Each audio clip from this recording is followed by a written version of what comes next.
behind the scenes at the Hanover Theater. This is Lisa Condit, and I am on the phone today with Clark Wilson.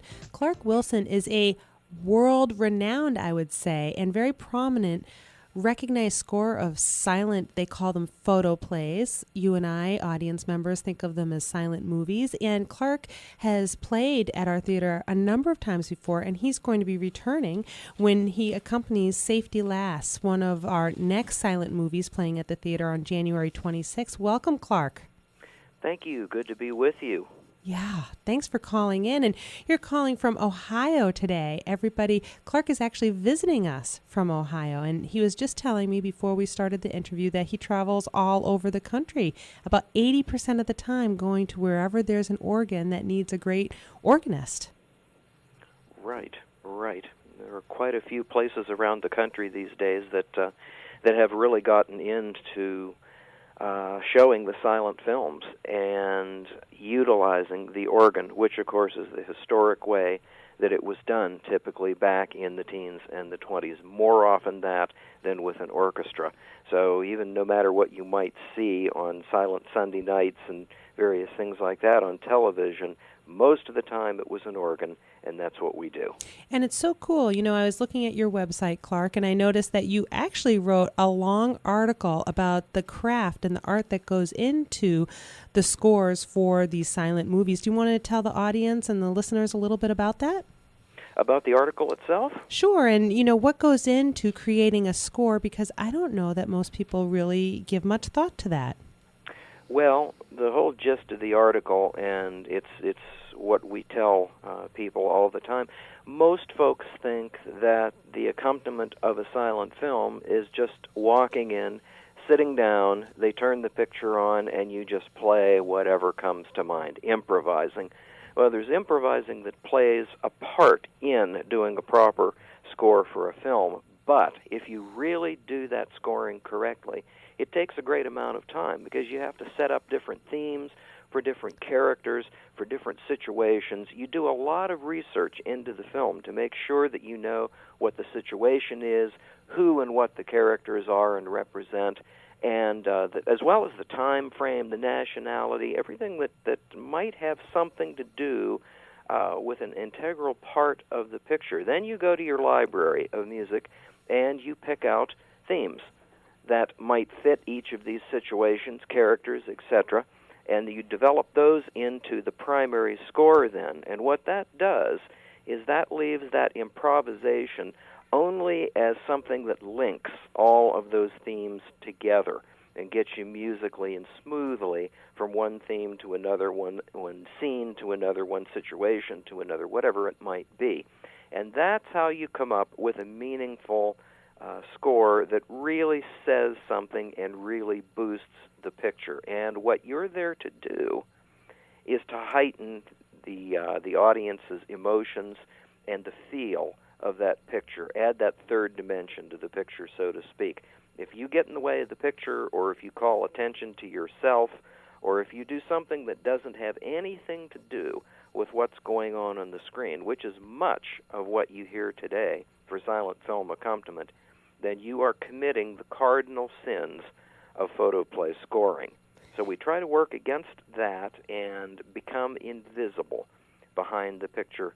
So when the audience wakes up at the end, so to speak, of the picture, says, oh my goodness, that fellow was up there playing for the last hour or 2 hours or 2.5 hours or whatever it might be. Which right there. He was there. Which, and that's what you're hoping for. Right, and that's incredible when you think about it. An hour, hour and a half, 2 hours of straight playing, and there's a lot of drama that goes into these silent films that you're helping to create. It's all about that experience. Now, let me ask you, have you ever accompanied Safety Last before?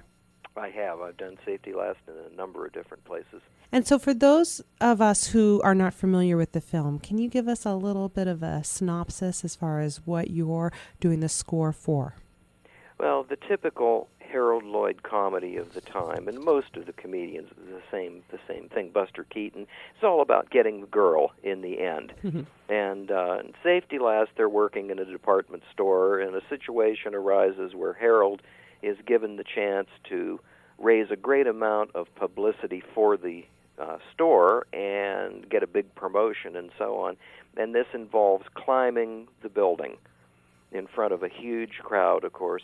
And this is where the scene comes in that's world famous and really sort of represents silent comedy to the world, with Harold hanging off of the clock face on the side of the building, hanging on the hands of the clock. That's right. It is Safety Last. It's an iconic image. It's what we use to promote this movie, and really, you're right. It's what people picture when they picture that comedy and hanging from the clock tower. Right, it's great. Right. So you've got love themes to do. You've got the business of going up the side of the building and almost falling off numerous times.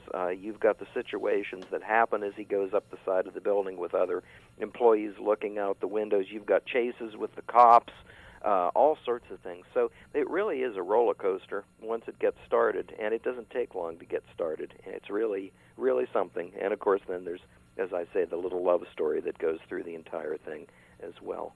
Oh, it's going to be really fun. And, as a special treat, Clark is also going to be participating in our Access Hanover Lyceum Series event immediately before the filming or the screening, of Safety Last, where he's going to talk to people and everybody can ask questions about what does it take to score the music accompany on the Mighty Wurlitzer for the film. So make sure you put that on your schedules, everybody. Now, Clark, how did you get started in this business?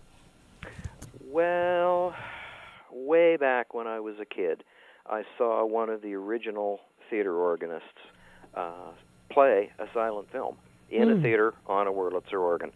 And I just thought it was the most incredible thing that I'd ever seen or heard, how this fellow was able to bring this silent comedy to life. And I subsequently got to know him fairly well over the years, and was able to get a lot of pointers from him. He was most generous with that, and had been a major scorer of pictures in theaters in the Chicago area back in the 1920s. So that was a great help. The rest of it was simply, as it is, getting started and just doing it. It's like jumping off the precipice. You look at these pictures and you say, oh my goodness, I could never do this. I can't do this. I can't do this. Well, comes the day when you have to, and you take that jump in front of an audience someplace, and you play that picture, and if things go well, it comes out well, and you're hooked. It's just like acting or anything else. Once you've done it, if you've got the knack for it, and if you enjoy what you're doing, it just picks up and goes, and you are again hooked. You can't let it go. And so was the organ the first instrument that you learned how to play? It was piano first in typical fashion, and then going to the church organ, and then discovering the theater organ, and this incredible, vibrant instrument, the one-man band, the unit orchestra, as it's called. You literally are the entire orchestra yourself, and I thought that was the most incredible thing, that one musician could control all of these sounds and everything that went with it. So I thought at that point, I've got to have something to do with this someday. And little did I know. It is incredible, and really, you're the conductor and the orchestra right there, because you're controlling every sound that the audience hears. You are, and every nuance of the score, of the music, everything. It's all of your own doing. So you are 100% responsible for what's happening. Thank you for listening to Behind the Scenes. We're going to take a short break and then continue our conversation with Clark Wilson here on News and Talk Radio, AM 830 WCRN. Welcome back to Behind the Scenes. This is Lisa Condit, and we are continuing our conversation with Clark Wilson here on News and Talk Radio, AM 830 WCRN. What doors has this really opened up for you? You said you travel about 80% of the time going and doing different organ concerts or playing for different silent movies that are happening around the country. Where has this taken you so far? The doors that it has opened up have included playing for different orchestra groups, for instance, at Disney Concert Hall in Los Angeles, for the Los Angeles Philharmonic every Halloween night. Cool. We do a film. I've also done numerous times at the San Francisco Silent Film Festival, which is really the biggest silent film festival that there is today, and we get people like Robert Osborne and Ben Mankiewicz there from Turner Classics. They have descendants of the stars of the pictures on stage that discuss their parents' work and so on. So it's things like that. And also, probably the greatest thing that I've had an opportunity to do is work at the Academy of Motion Picture Arts and Sciences out in Los Angeles, scoring both Robin Hood, the old Douglas Fairbanks film, Cool. and then doing Paramount's 100th anniversary this past January, where we did a screening of their brand new restored Blu-ray version of Wings, and that's what we're going to also be doing at the Hanover in March. That's right. So that was actually scoring the picture in front of the elite of Hollywood. Right. That's amazing. And and to think about it, you do all of this in Hollywood and in California, and for these major motion movie premieres and academies, and then you're coming here to Worcester. You're coming here to the Hanover Theater to do really something very similar for us and for this audience here, and it's really amazing to me. Well, it's a lot of fun to do because as wonderful as it is to do these various shows at different orchestra halls and so on, most of them, really none of them, have a theater pipe organ like the Wurlitzer, which was what was intended for accompanying silent pictures. So you go someplace that has a digital reproduction of an organ or something like that, and it's all nice, it's all fine. But at the same time, you wish, and I wished in Hollywood, that we could take those folks to a place like the Hanover to hear the picture done on one of these organs. That is incredible. They think what they heard was incredible. You should hear the Wurlitzer organ, a large Wurlitzer organ in the theater. And, of course, we can take that for granted in Worcester because the Hanover is there with this organ in it. I'm so glad you mentioned that because, we are going to talk with Don Phipps, and Don Phipps is really the person responsible for making sure the Hanover Theater has that beautiful pipe organ. Yes. So I'm really glad you mentioned that, and if it weren't for his generosity and his talent, we wouldn't have that beautiful instrument that we could take for granted and take advantage of.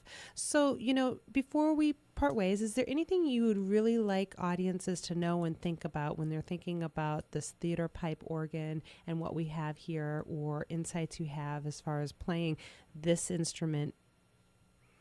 Well, generally speaking, I always like to mention to audiences and people who are coming to keep in mind as this whole film unwinds the people of the 1920s that did this for a living, that did it 5 times a day, 7 days a week. So people come up to you and they say, my gosh, I can't believe you've been playing nonstop for an hour and a half. And in a way, you could say, oh yeah, well that's nothing. Get a load of this, what these people used to do. 5 shows a day, incredible. So that's interesting to keep in mind as these shows are going on. The rest, I would just tell them to sit back and enjoy, and I think they're going to find a picture and an experience that is a different situation from going off to see a comedy film today, by far.